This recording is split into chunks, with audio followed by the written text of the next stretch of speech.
ये कहानी है रावण की पत्नी मंदोदरी और भगवान राम के बीच उस अद्भुत संवाद की जो महायुद्ध के बाद घटित हुआ।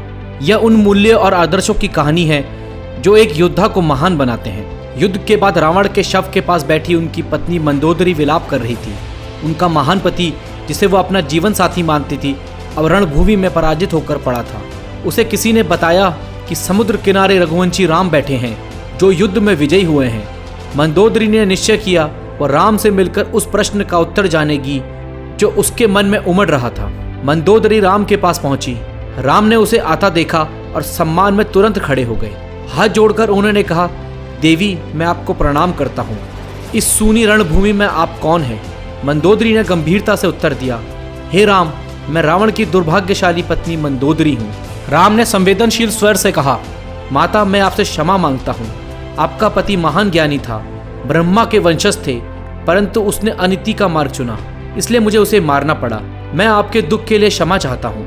मंदोदरी ने शांतिपूर्वक कहा, मैं आपको दोष देने नहीं आई हूँ राम, मैं यह जानने आई हूँ कि जिसने मेरे पति जैसे महान योद्धा को हराया उसमें क्या विशेषता थी। राम ने जिज्ञासा से पूछा, माता, क्या आपको इसका उत्तर मिल गया? मंदोदरी ने सिर झुकाते हुए कहा, हाँ राम, मैंने समझ लिया है।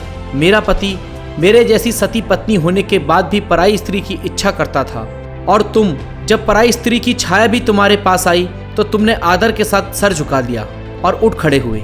यही फर्क है तुम दोनों में। मंदोदरी की बातों में सच्चाई और गहरी समझ झलक रही थी।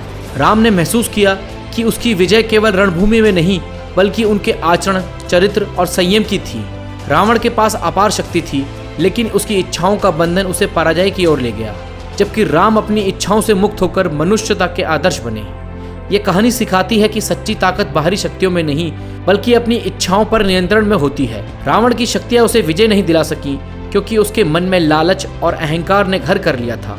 वहीं राम की विजय उनके संयम, आदर्श और मानवता के प्रति उनकी निष्ठा से थी। मंदोदरी ने अतः यह समझ लिया था कि राम की महानता उसके आदर्शों में है